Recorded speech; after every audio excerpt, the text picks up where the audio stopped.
Друзья, всем привет! На кирпичном заводе получили документы. Все, давайте будем заезжать. Ну, конечно, не без, как обычно, доверенности у нас не было. Люди совсем уже не хотят свою работу выполнять. Данные отправили в эту фирму, через которую грузимся здесь. Они решили, что они круче всех, они будут делать доверенность сразу, заранее. Так что вот. Знаете, меня еще прикалывают некоторых водителей, прямо до смеху устаться можно. Стоял, ждал, да, пока мне документы сделают, все. МАЗ подъехал. Водитель ушел, все оформляется. Мне позвонили, захожу, все. Документы забрал и пошел в машину. Все, смотрю, тот выбегает быстрее в тачку, не знаю, не успел, но я, по-моему, даже завестись, коробку включил, погнал быстрее. Блин, это же так глупо смотрится со стороны. Один раз был вообще прикол. Ехал тоже в Теплит грузиться, в Рефтинский. Там меня КамАЗ всех надрал. В оконце доверки не было, он сидел, ждал. Мы уже все заехали, он один остался.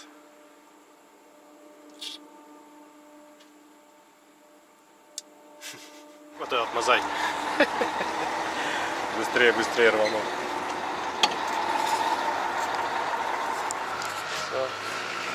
Жаришка пошла. Грузим.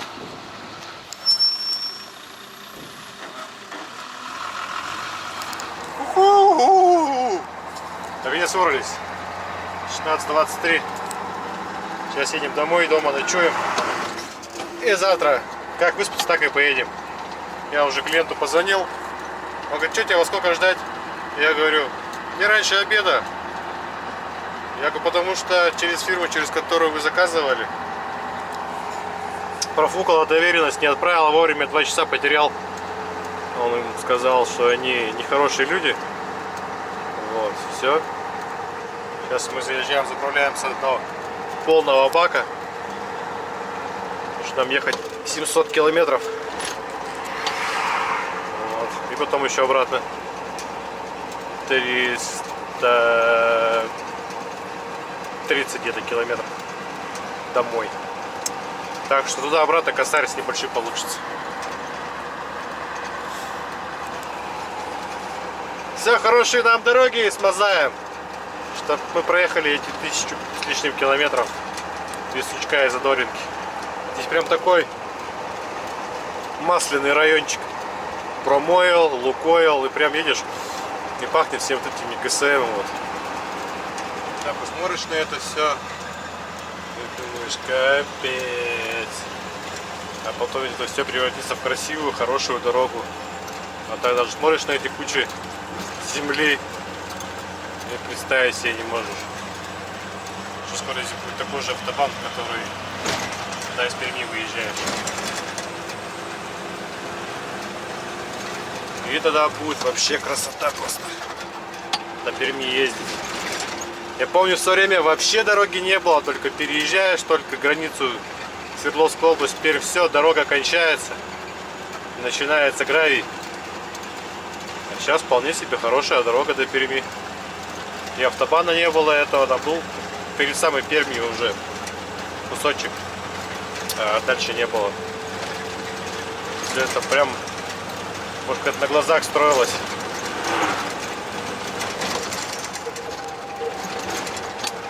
Вот так вот. Столько лет прошло уже,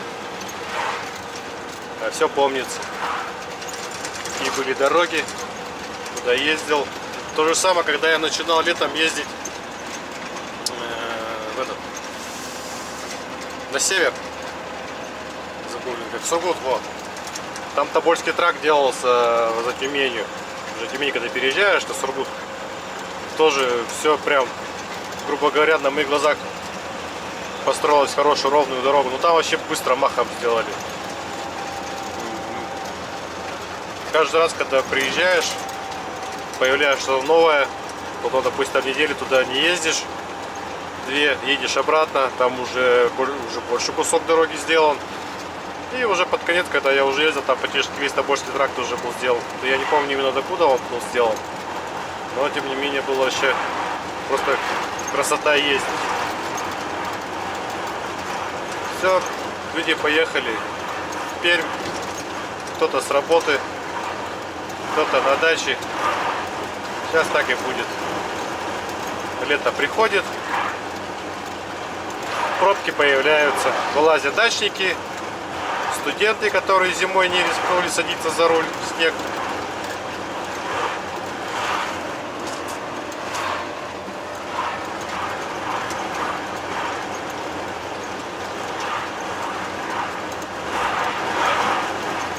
Но ничего с этим не поделаешь. Запасаемся терпением и ездим. Так. Заправляем 200 литров. Габарит перегорел левый.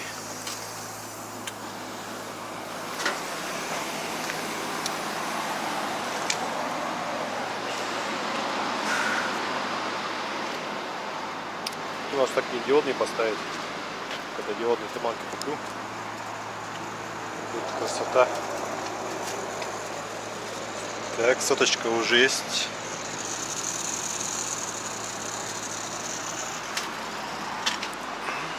Отлично стоит, нормально.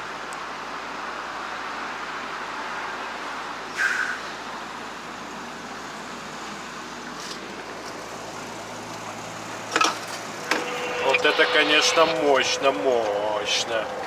Пробка в сторону Перми. Да, беда. Капец, какая она большая.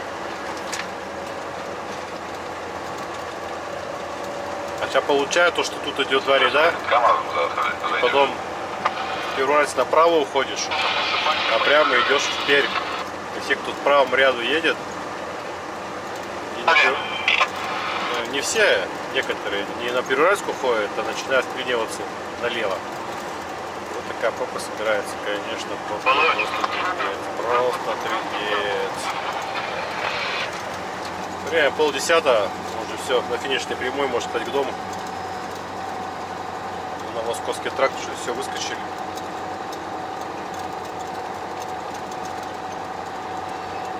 Все хорошо. Едем на базу, отдыхаем до завтра, часиков 7, 7:30 завтра выедем, к обеду приедем, нас выгрузят, как я уже говорю, созванивался с клиентом, и говорит, позвони мне, позвони мне, ты мне завтра, я скажу тебе, где кран, и куда тебе подъезжать.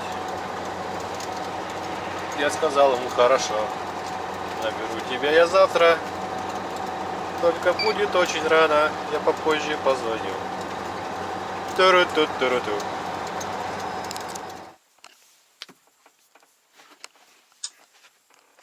Все, я на базе. Все, заказал такси. Что у меня получается? 1, 2, 3, 4, 5. Капец, водохлеб. Ладно, все, собираемся домой. Переночуем, помоемся, сходим в душ. И завтра с новыми силами поедем до Тюмени на разгрузку. Все, всем до завтра. Вот и новый день. Поедем мы в Тюмень. Поедем до Тюмени. Разгрузим мы кирпич. Поедем мы обратно. Ведь сегодня 1 мая. Друзья, всем привет. Масло проверяем. И погнали.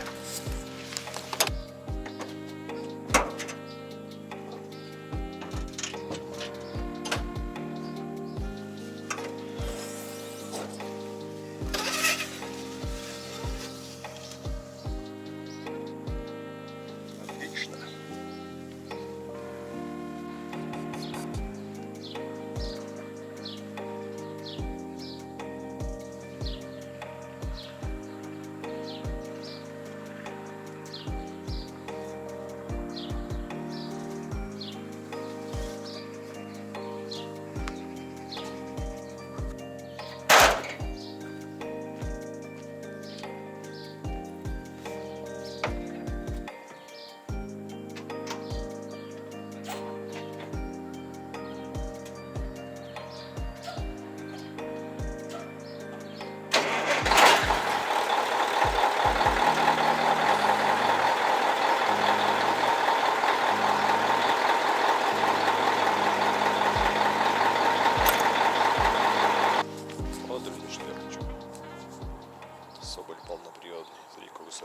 прикольный.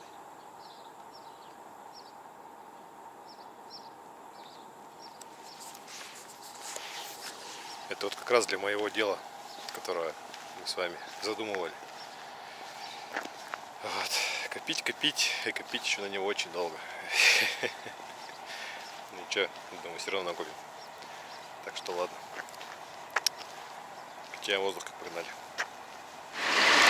Жесть.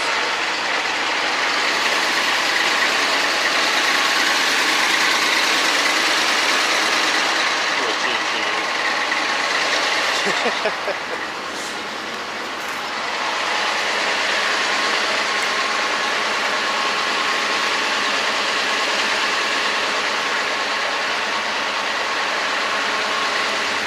видно. Уже и на трассе, на прямой к Тюмени. А там какая-то получается не самой Тюмени, а только пост переезжаем, направо заворачиваем. Деревня Подерин. Это вот так он называется.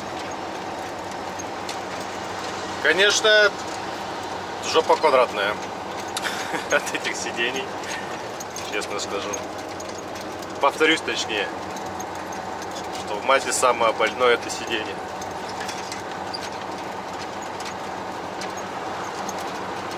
Так что просто так проехать, конечно.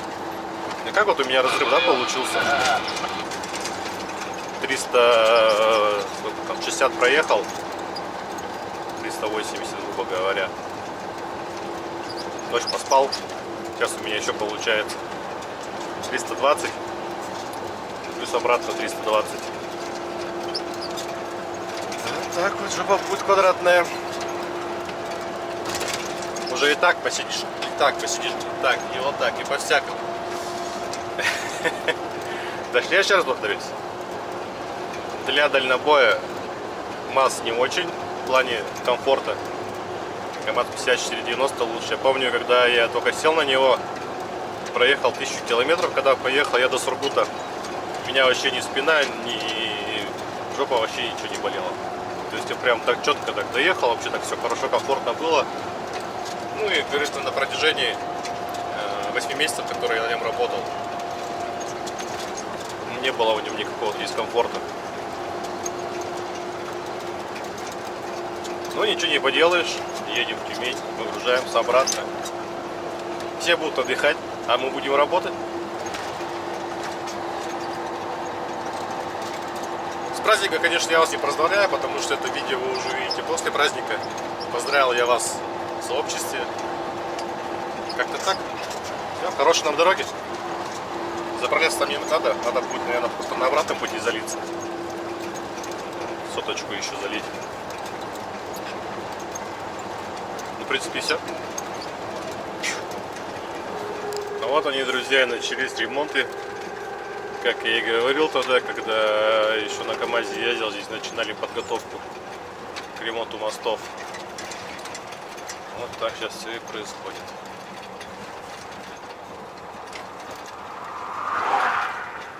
Всем с Камышлова привет огромный.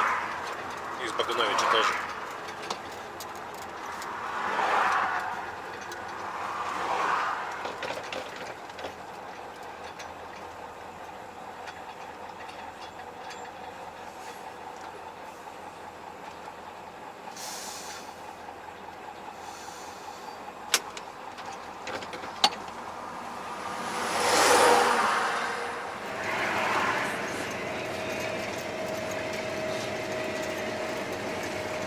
Ну, дорогие мои друзья, подъезжаем, уже все, вот пост. Сейчас оденем очки-невидимки. Наши глаза не были видны. Будем проезжать лесовую. Наверное, будет час отзвониться клиенту, где-то нас должен ждать.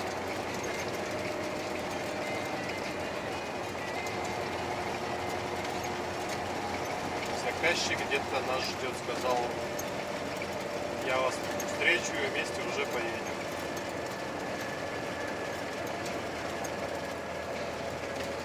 Сейчас можно уже набрать его.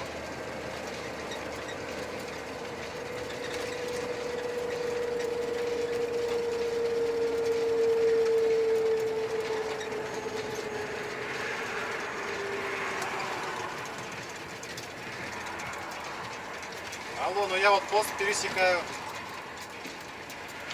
Пост пересекаю. МАЗ серый. Да, конечно. А получается на светофоре надо мне или дальше светофора поворачивать? В светофоре направо, да?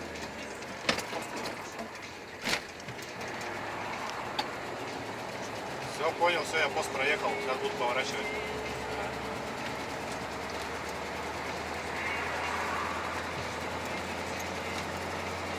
Так, ну весь разговор вы слышали, очки-невидимка не помогли. Вот мои глаза не были видны. Сейчас вот здесь направо поворачиваем и погнали. Блин, вот вместе с телефоном дали наушники в комплекте. Ни хрена в них толком не слышно. Ну, им не слышно. Я-то хорошо их слышу.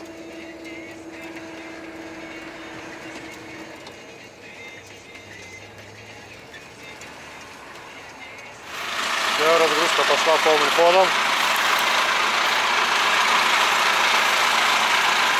С кабину говорю поднять.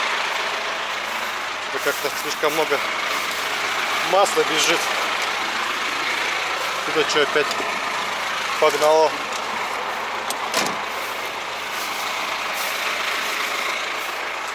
Пока тут загружает потихоньку. Я подниму кабину немножко. Такое вот место меня загнали. Потом надо будет пятиться назад до дороги.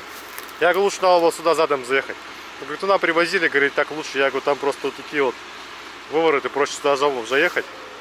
Потому как раз и повороты под водительскую сторону, все видно. Вот, и потом просто прямо в щити погнали.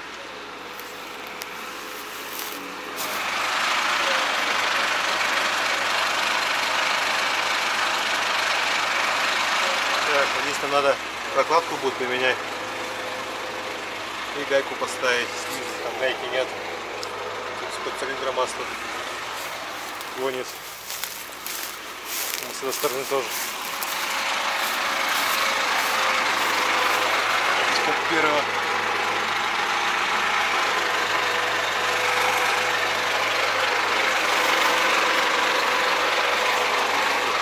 Масло уже опять. Знаете, что я еще заметил?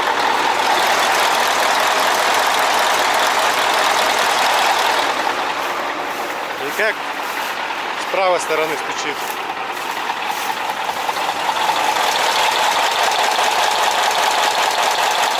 Форсунки посмотреть. Вот мне кажется, вот эта вот форсунка может льет. Короче, клапана надо смотреть. Скорее всего, что клапана еще. Я снимал крышку смотреть, чтобы у меня не было ничего откручено. Значит, будем настраивать клапана в ближайшее время. И масло искать, где-то какая. Спецключение так и не понял. Шкурень я шатал нормально. Шумник не болтается. И поймешь. Резинки все на месте. Рессоры тоже. А, вон, наверное. Все понятно. Понятно, что это за шум теперь.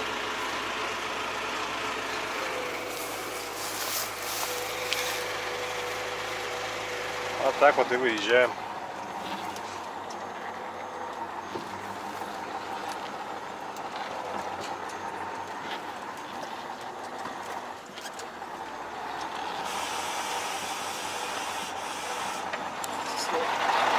Мне.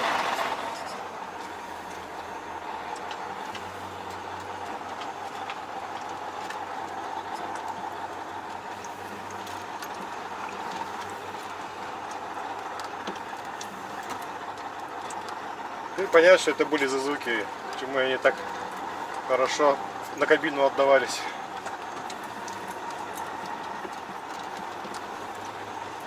А туда надо клапана настраивать. Клапана настраивать и форсунки смотреть. Сейчас почитал то, что льет форсунка. Из-за этого, возможно, и коллектор мокрит. Ладно, в ближайшее время все это исправим по-быстренькому. И все. МАЗ будет у нас опять в полной боевой готовности. Опять тут на посту. Казахстан остановили, прям сразу же их выцепили. Платон! Мы не будем говорить. Выбрались уже все на трассу. До деревеньки. Потеряно. Заезжаем на Газпром. Заправляемся. Будет что-нибудь перекусить, чтобы до вечера хватило. Я с утра что-то проснулся. Думаю, надо что-то поесть. Что-то раз прикинул, пока приеду. Сейчас пока поем, пока приеду, уже время будет. Думаю, нахрен, быстренько оделся. Смотрю, гора посуды. В мойке, думаю, ага, ладно. Сейчас по такси смотрю, такси долго идет. Заказ. Быстренько помог жене, помыл посуду. Чтобы с утра ей был приятный бонус. И свалил из дома. Время уже 2 часа, 2:20. Все, погнали домой отдыхать. 2, 3 у меня выходной. А 4, 5, 6, 7 будем работать. Все хорошо, я уже думал, будем отдыхать, длинные выходные. Ну, бля, это зарабатывать. Надо гасить кредиты. Что-то не знаю, все в думках насчет машины себе поджопника. Блин, есть деньги, но тянется рука закинуть на кредит. И не покупать себе машину. Не знаю, прям в раздумках. Жена говорит, вроде как и нужна машина, вроде как и это, и тоже хрен знает. Вроде как и нужна машина вторая, вроде как и хрен знает. Короче, я не знаю. Я не знаю. Не зря весы по гороскопу. Так что ладно. Двигаемся в сторону дома. Где-то, короче, у меня крышка выпала от ящика. Подпинывал все время ее, она съезжала потихоньку вот с этих вот. Подпинывал, видать, с этими трясками. Видать, совсем она у меня, бедолага, открылась и слетела. Ладно, главное, хоть ремни не поупадывали, я их туда вот сейчас в кузов закинул, останавливался тут на ремонте. Ладно, сейчас что-нибудь придумаем. Закроем сейчас. У меня там кусок резины лежит, я сейчас его сюда, наверное, одену. И ремня еще притяну. Так, ладно, у меня кусок резины был большой. Все, закрыл.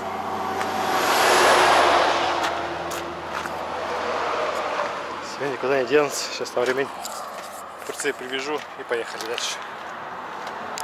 Причем так сейчас сижу, думаю, а как-то ведь она так аккуратно отпала. Потому что ни грохота не было. У меня все равно окна открыто немножко. Даже допустим, что она сползла, то есть она должна как-то так упасть, либо под колесо залететь, что должен все равно был быть грохот, бряканье. Мистика какая-то.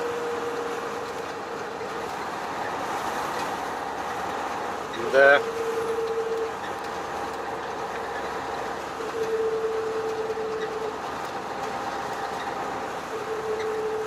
Треща капец, не удержался.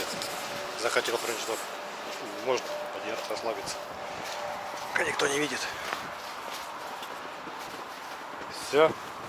Отлично. Можно ехать. Теперь уже едем на базу. На удивление, Багнович вообще хорошо проскочили. Нигде не стояли. Все замечательно. Супер.